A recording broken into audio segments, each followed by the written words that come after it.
Solan to अनराइवल टांग set के इस एपिसोड की स्टार्टिंग में हम जिसके आइस स्कॉर्पियन स्पिरिट बॉन को देख के काफी तगड़े वाले होस्ट उड़ रखे होते हैं और ये होस्ट बताती है कि ये स्पिरिट बॉन आइस स्कॉर्पियन ट्राइब से बिलोंग करती है जिनकी 8th रैंक है टॉप 10 स्पिरिट बीस्ट में। और इसकी खासियत ये है कि इस स्पिरिट बॉन के पास एनॉर्मस पावर है और किसी की भी एबिलिटी को काफी हद तक बढ़ा सकती है और आइस के किंग के रूप में आइस स्कॉर्पियन बॉन उनके साथ ज्यादा कंपेटेबल रहेगी जिन भी स्पिरिट मास्टर्स के पास आइस एबिलिटीज होंगी। और वांग डोंग उठते हुए पूछता है कि यह क्या हुआ, जिसपे यह कहता है कि कुछ भी नहीं, बस मैं आइस स्कॉर्पियन सुन के थोड़ा चौंक गया था। और अभी यह को कोई भी हैरानी नहीं होती है कि इसके अंदर से इतना ज्यादा गुस्सा और इतनी ज्यादा नफरत जो आ रही थी। और इस तरफ आइस एम्परर काफी ज्यादा गुस्से में होती है और ये कहती है कि ये दुष्ट इंसान, तुमने मेरे क्लैन के एक व्यक्ति को मारने की हिम्मत की और अगर मुझे पता होता कि कौन है वो तो मैं उसके छोटे छोटे टुकड़े कर देती। और तभी स्काई ड्रीम कहता है कि बिंग बिंग इतना गुस्सा मत हो, वैसे भी हम किसी भी तरीके से बाहर नहीं जा सकते हैं। और स्काई ड्रीम की इस बात पे बिंग बिंग इसे किक से उड़ाते हुए कहती है कि ये सब कुछ तुम्हारे वजह से ही हुआ है ना, अब यहाँ से दफा हो जाओ। और स्काई ड्रीम कहता है कि बिंग बिंग मुझे माफ कर दो।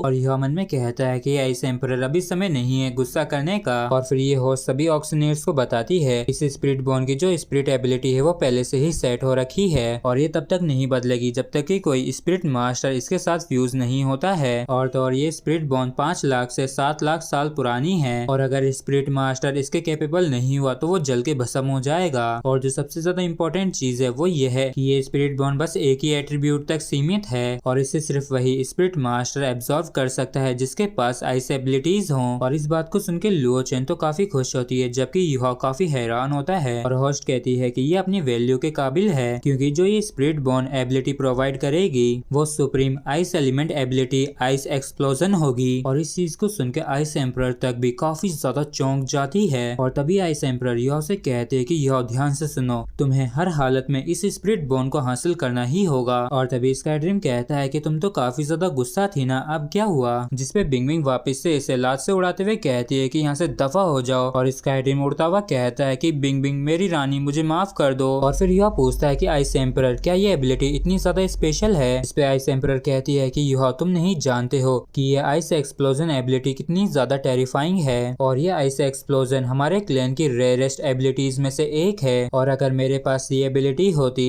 तो शायद मैं नॉर्थर्न लैंड पे अभी रूल कर रही होती और जो कोई भी खिलाफ जाता तो मैं इस गॉड एबिलिटी को इस्तेमाल करके उसे दिखाती कि आइस एक्सप्लोजन के खिलाफ जाने से क्या होता है। और जब यह सुनता है कि ये इतनी ज्यादा पावरफुल है तो ये भी चौंक जाता है। और फिर यह कहता है कि लेकिन आइस एलिमेंट के होने की वजह से सिस्टर लिंग भी इसे चाहती है, जिसपे स्काई ड्रीम यह के बालों को सहलाते हुए कहता है कि तुमने बिल्कुल सही कहा, सिस्टर और ब्रदर्स को एक दूसरे को हमेशा प्यार करते रहने की जरूरत है और हमारा ये छोटा सा यह सच में सभी से कितना प्यार करता है। लेकिन तभी बिंग बिंग इसे वापस से किक मार के उड़ा देती है और कहती है कि गधे, क्या तुम्हें सच में लगता है कि कोई भी एरा गैरा आइस स्कॉर्पियन को इस्तेमाल कर सकता है? अगर उसके पास एब्सोल्यूट आइस स्पिरिट एजेंस नहीं हुआ तो वो इसके साथ फ्यूज नहीं कर सकता है। और होस्ट इसकी शुरुआती बोली 1 करोड़ गोल्ड कॉइन्स बताती है और हर बोली के साथ ये 50 लाख गोल्ड कॉइन्स बढ़ जाएगी। और ये इसे शुरू करने ही वाली होती कि तभी यह इन्हें रुकने के लिए कहता है और इस स्पिरिट बॉन को लेके ये एक काफी इंपॉर्टेंट इश्यू को बताता है। और क्वीन या इस चीज को ऑक्शन स्टोर के हाई लेवल वालों के पास से रिपोर्ट करने के लिए चली जाती है। अब जब इसकी वजह से स्टोर की रेपुटेशन बर्बाद हो सकती थी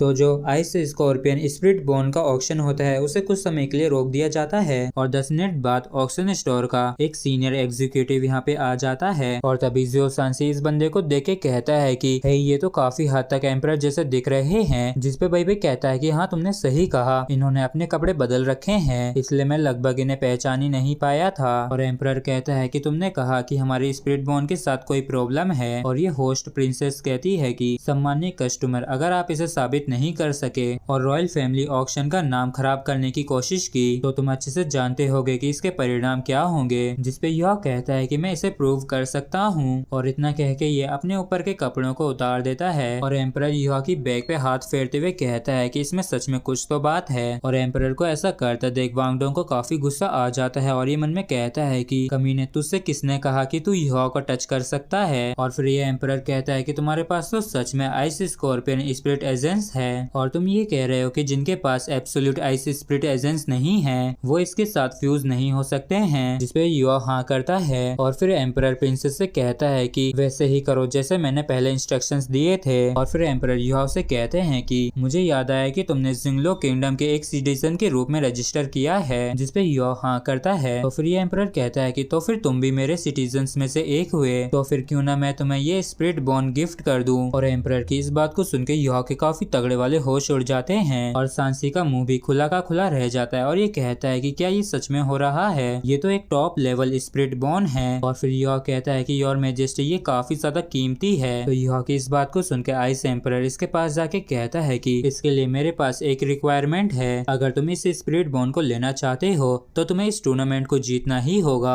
और इस चीज के लिए युवा मान जाता है। और इस तरफ वांग डोंग को एम्परर के ऊपर काफी ज्यादा गुस्सा आ रहा होता है और ये कहता है कि आखिर इसका हाथ कहाँ जा रहा है, कमीने इसे हटा ले। और तभी एम्परर युवा को आंख मारते हुए कहता है कि इस तरीके से हमारा पैसा हमारे पास ही रहेगा। और एम्परर की इस हरकत को देख के वांग डोंग का और भी तगड़ा दिमाग खराब होने लगता है और ये अपने बालों को नोचते हुए मन में कहता है कि आखिर इसकी फ्लर्ट करने की हिम्मत कैसे हुई, कमीने युवा तो इससे दूर नहीं हट पा रहा है। और एम्परर को अगला ऑक्शन होस्ट करना था इसलिए यहाँ से जाने लगता है। जिसपे युवा इन्हें गुड बाय कहता है और जैसे ही एम्परर यहाँ से जाता है तो युवा राहत की सांस लेता है। लेकिन लुओ चेन थोड़ी सी उदास होती है और ये कहती है कि युवा क्या ये सच है कि इसके लिए पक्का एब्सोल्यूट आइस होनी ही चाहिए। जिसपे युवा हाँ करते हुए कहता है कि एक बारी मैं इस स्पिरिट बॉन्ड को हासिल कर लूं तो पहले आप इसके साथ फ्यूज होने की कोशिश कर सकती हैं और अगर ये काम नहीं करता है तो फिर मैं इसे ले लूंगा। जिसपे लुओ चेन कहती है कि नहीं रहने दो, मैं चीजों को और ज्यादा फोर्स नहीं करना चाहती हूँ। युवा मेरी सिर्फ एक ही इच्छा है कि तुम फ्यूचर में मेरे साथ और भी ज्यादा ट्रेनिंग करते रहो। और इस बात को सुन के युवा काफी खुश होते हुए कहता है कि कोई भी दिक्कत नहीं है, मैं हमेशा ट्रेनिंग करने के लिए तैयार रहता हूँ। और युवा को इतना खुश देख के ये थोड़ी सी शर्मासी जाती है और तभी अचानक से वांग डोंग काफी जोर से युवा के बैक पे इसके कोट को मारता है और चिल्लाते हुए कहता है कि हरामखोर जल्दी से इसे ले और अपने कपड़े पहन ले या फिर तुम हमेशा के लिए ही नंगे पुंगे रहना चाहते हो। जिसपे युवा कहता है कि वांग डोंग ये तुम क्या कर रहे हो। और तभी एक लेडी एम्परर से कहती है कि ब्रदर क्या आप सच में उन्हें वो स्पिरिट बॉन्ड देने वाले हैं और क्या सच में ये इसके इतने काबिल है। जिसपे किंग कहता है कि सिचुएशन काफी समय से स्टेबल नहीं है और शेरेक के साथ हमारे रिश्तों को गहरा करने का ये एकदम सही समय है और मैं इन्वेस्टिगेट कर चुका हूँ। ये अकेडमी उस हुए युवा की काफी केयरफुली पालन पोषण कर रहा है और अगर एक स्पिरिट बॉन्ड के बदले हमारे किंगडम की स्टेबिलिटी बनी रहती है तो ये इस चीज के काबिल है। और इसी के साथ फ्रेंड्स एपिसोड भी हमारा यहीं पे खत्म होता है। अगर आप लोगों को वीडियो अच्छा लगा हो तो प्लीज चैनल को सब्सक्राइब और वीडियो को लाइक करना ना भूलें। Thank you.